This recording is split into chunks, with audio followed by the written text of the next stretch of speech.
السلام عليكم ورحمة الله وبركاته. ازيكم يا حضرات؟ عاملين ايه؟ فيديو جديد من معاكم في قناتكم لفة في مصر.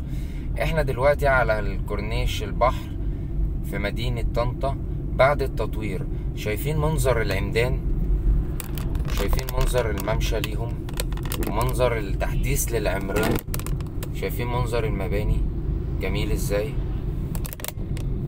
حاجة ممتازة جدا في طنطا، محافظة غربية، بقى ليهم ممشى شكله جميل جدا.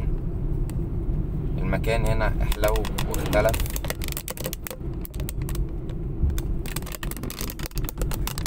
زي ما حضراتكم شايفين كده الكورنيش، الطريق هنا رايح جاي، بس لسه طبعا تحت الانشاء ولسه بيتخطط.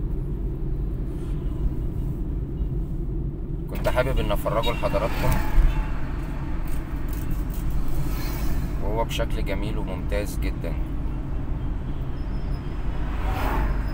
بالليل طبعا العمدان دي كلها بتنور، بيكون التمشية حتى بقى فيه نظافة كده في المشي للسكان. الطريق حلو، شايفين الطريق بقى جميل ازاي. انا ماشي في بلد زراعية غربية طنطا،